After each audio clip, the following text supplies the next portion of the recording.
맹자, 이제 말이 잘 안 나온다. 이 저기를 하니까 그래도 마치 대화를 나누듯이 이야기를 해보듯이 한번 맹자 공부를 해보도록 하겠습니다. 맹자는 중국 춘추 전국시대의 유학자입니다. 공자보다 약 한 세기 반 가까이 좀 뒤에 태어나셨죠. 태어난 곳은 공자가 태어난 노나라의 바로 옆에 있는 추라고 하는 아주 작은 나라에서 태어났습니다. 맹자를 얘기하면 빼놓을 수 없는 것이 그 어머니 이 얘기죠. 맹자의 어머니에 관한 여러 기록들이 있는데 그 중에서 한 세 가지 정도가 교육적으로 의미 있는 내용이고 그 중에 하나가 아주 유명한 맹모삼천의 교라고 하는 내용입니다. 어릴 때 맹자가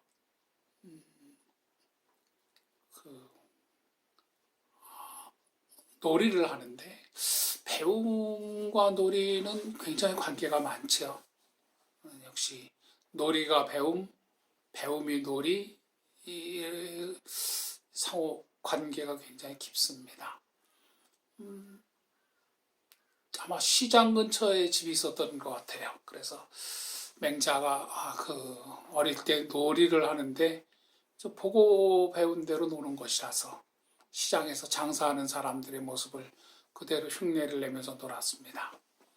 그걸 보고 맹자 어머니가 여기는 아이들에게 좋은 교육 환경이 아니다 라고 생각을 해가지고 이사를 갔습니다.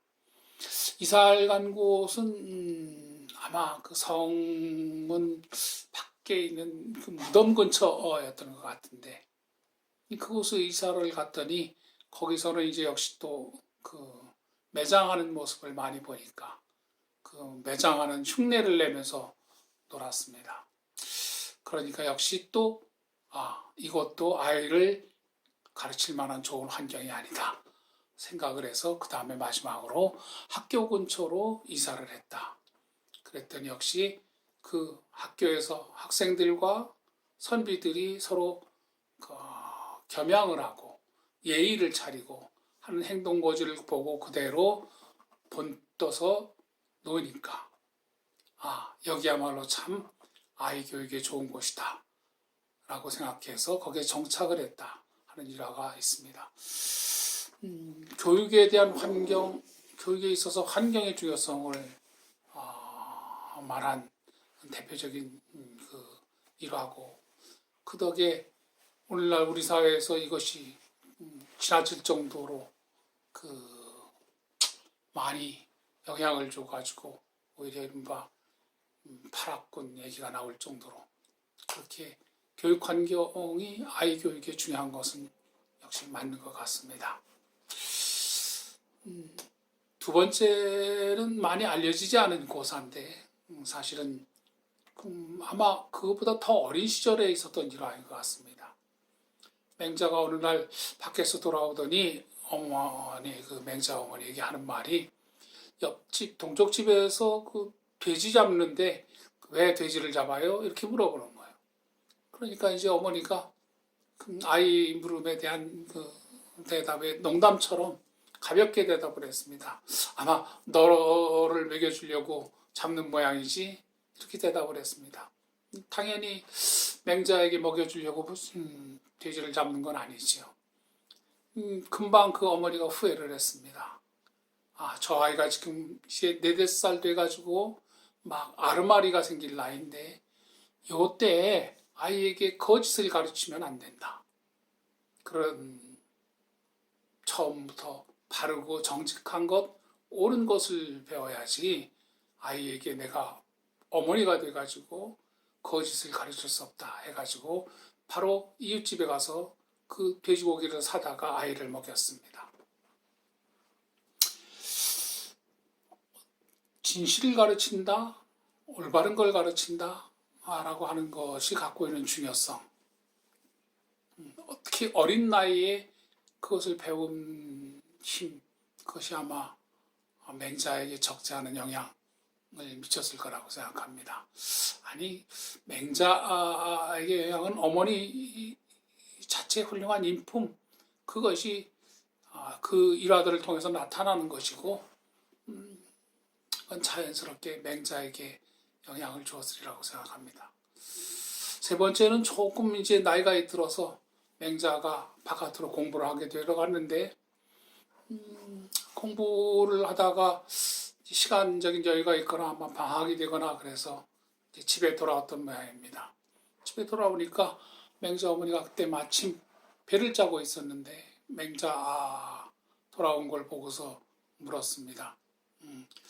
네가 요즘 공부하는 게 어떠냐? 그랬더니 맹자 대답이 그저 그렇죠 뭐 이런 식으로 대답을 했던 것 같아요. 보통 그렇지요. 우리가 아이들한테 요즘 공부 잘 되냐? 그러면 대부분 하는 대답이 잘 돼요. 이런 대답보다는 뭐 그냥 하는 말로 그저 그렇죠. 이런 식으로 대답을 하는 거죠. 그 대답을 듣더니 맹자 어머니가 갑자기 그 칼을 꺼내서 그 짜고 있던 배를 잘라버렸어요. 그러니까 맹자가 이건 엄마가 생계를 위해서 하던 일이신데 그 소중한 배를 짜던 배를 그냥 잘라버리니까 깜짝 놀라서 까닭을 물었습니다. 그랬더니 그 맹자 어머니가 하는 말이 여자가 집안에서 가사를 위해 가지고 배를 짜는 것은 집안 식구들을 먹여 살리기 위한 것이고 남자가 밖에 나가서 공부를 하는 것은 그것은 자기 스스로 덕을 키우고 사회에 나가서 저 떳떳한 사람으로 살기 위해서 하는 것인데 지금 내가 말하는 것을 보니까 그 일을 그냥 그저 그런 일, 별것도 아닌 일 그런 식으로 생각을 해서 하는 것 같으니 이것은 마치 여자가 배를 짜다가 중간에 포기를 하고 버리는 것과 같다. 잘라버리는 것 같다. 그런 식으로 공부를 하면 안 된다. 사람이 배우질 못하게 되면 결국은 되는 것은 둘 중에 하나인데 도둑이 되거나 아니면 남의 심부름꾼이 되는 것, 종로로 타는 것 이외에는 할 일이 없는 거다. 이 말을 듣고 맹자가 크게 반성을 해서 그 뒤부터 훌륭한 선비를 찾아서 공부를 하고 전에 오른 말에는 자사나 자사의 문인에게 가서 수업을 했다고 합니다. 그래서 큰 선비가 되었다라고 하는 거죠. 대충대충 적당히 하는 그런 일로는 공부도 역시 제대로 될 수 없는 것이고 올바른 삶도 할 수 없는 건 배우는 학자들이나 집안일을 하는 어머니나 아니면 어떤 일을 하는 사람이라도 다 마찬가지인 것 같습니다. 일을 할 때에는 역시 온 정성을 다 들여서 있는 힘껏 하는 것. 그래야 비로소 세상에서 대접받는 사람이 될 수 있다는 그런 가르침을 주는 유명한 고사지요. 보통은 단기라고 그렇게 하는데 실제 행동으로 보면 단직 짜던 배를 끊어버렸다라고 하는 단직의 고사라고 보는 것이 옳을 것 같습니다. 아버지에 대한 기록은 거의 남아있지 않고 남아있는 기록도 진실인지 아닌지 알 수 없는 내용입니다. 일찍 돌아가셨다는 것만 그 맹자 자체의 기록을 통해서 알 수가 있고 어머니는 비교적 장수를 하셔서 맹자가 비교적 좀 사회적인 신분을 갖게 되고 사회적으로 인정을 받은 뒤에 돌아가셔서 아마 그 장사를 모실 때도 좀 사치스러울 정도로 모셨다라고 알려져 있는 인물입니다. 그런 뭐 개인적인 문제를 떠나서 맹자 어머니는 역시 동양에서는 그 어머니의 교육이 얼마나 중요한가 하는 것을 보여주는 그런 일화로서 널리 알려져 있습니다. 이 맹자의 세 가지 고사들은 옛날 시경에 대한 추석서 가운데 한시라고 하는 것이 있는데 그 한시 외전이라고 하는 것과 한나라 때 유향이라고 하는 사람이 지금 열려전이라고 하는 책에 나와 있는 일화입니다. 그 어머니의 어린 시절 교육 덕 그리고 본인이 역시 열심히 학문을 한 덕에 맹자는 나름대로 훌륭한 학자로 성장을 하게 됐습니다. 굉장히 그 연기발랄한 그런 성격과 총명한 모습을 맹자를 통해서 아마 곳곳에서 볼 수 있고 때때로는 너무나 좀 총명한 모습이 지나치다라고 하는 그런 평가도 있습니다만은 맹자를 통해서 보면 역시 그 총명함 못지않게 훌륭하신 인품이 뛰어난 분인 것은 사실인 것 같습니다. 그 맹자가 다른 사람들도 마찬가지겠지만은 맹자가 갖고 있는 삶의 의미가 어떤 것인가, 어떤 가치가 있는 것인가, 이 학에서는 공자와 더불어서 맹자 이렇게 병칭될 정도로 훌륭한 학자이신데 그런 것은 다른 사람이나 세상 또는 후세 평가가 물론 중요하겠지만은 사실은 그런 평가 이런 것을 받게 하는 것은 스스로가 그 자신의 삶을 어떻게 의미 부여를 했고 자기 스스로가 자기 삶의 어떤 가치를 설정을 하고 추구를 했는가 하는 것을 통해서 더 드러나는 것인데 그런 관점에서 보면 맹자는 자기 자신을 두 가지의 어떤 큰 역사적인 사명 그런 것을 가진 사람으로 스스로 자각하고 있었고 동시에 그 사명을 자신의 책임으로 생각했던 사람입니다. 그 중에 한 가지는 무엇인가 하면 역시 당대의 그 전국시대라고 하는 그런 난세의 현실 속에서 난세 중에서 난세라고 불리웁니다. 전국시대라고 하는 시대는.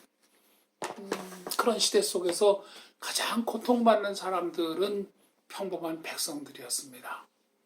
옛날 말로 수하의 도탄 속에 빠져 있다.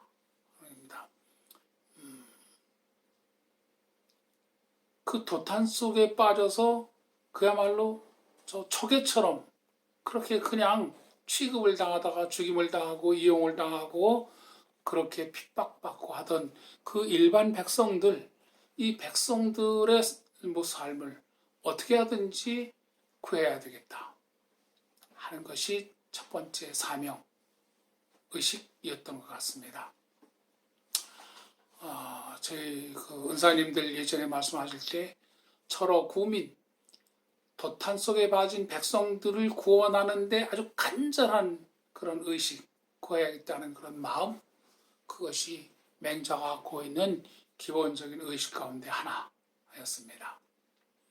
그런 도탄 속에 빠진 백성들을 구원하기 위해서 할 수 있는 일은 그것은 우선 가장 빠른 길이 이른바 정치라고 하는 것이죠. 올바른 정치를 통해서 정치의 본래 목적, 백성들의 편안한 삶을 보장하는 그 일을 하자. 이것이 가장 중요한 정치의 목적인데 예전에 안민이라고 하는 것입니다. 백성들을 편안하게.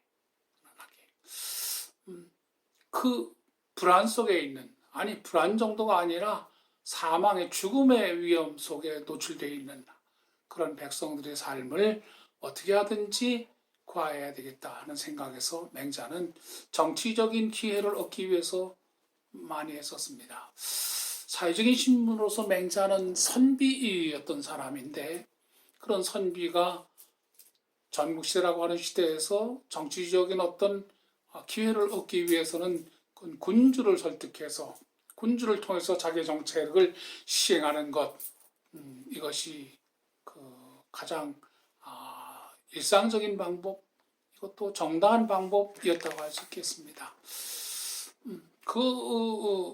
구현하고자 하는 정치 내용이 이른바 왕도 정치라고 하는 것이고 그 왕도 정치를 춘추 시대의 열국의 군주들을 찾아다니면서 실현할 수 있도록, 실천할 수 있도록 끊임없이 설득을 하는 과정, 이 과정이 맹자라고 하는 책 속에 나와 있는 중요한 내용 가운데 하나입니다. 두 번째는 맹자만이 아니라 사실은 모든 시대의 이른바 성인인 또는 성현이라고 하는 분들이 함께 가졌던 의식 가운데 하나인데, 그것은 단지 당대의 백성들 또는 민중들만이 아니라 인류사 전체를 통틀어서 인류 문명 또는 인간 전체, 인류 전체, 이 전체를 위한 그 어떤 마음속의 걱정을 갖는 겁니다. 인류가 인류로서 살 수 있고 언제까지나 번영하고 평화롭게 살고 그런 세상을 끊임없이 추구하면서 만들어가는 그런 꿈. 이 꿈들이 여러 가지 그 조건들에 의해서 도전을 받습니다. 각가지 조건들이 인간 개개인만이 아니라 인류 전체의 삶을 위협하고 인류 전체의 성취들을 망가뜨리는 그런 조건들이 많이 있습니다. 그런 조건들이 인간 내면에도 있는 것이고 사회에도 있는 것이고 천지 자연 속에도 있는 것이죠. 그래서 이러한 여러 가지 문제들 또는 도전들 이런 것들로부터 인간을 보호하고 인류를 번성하게 하고 인류를 평화롭게 하는 그러한 꿈, 이런 꿈을 이루고자 합니다.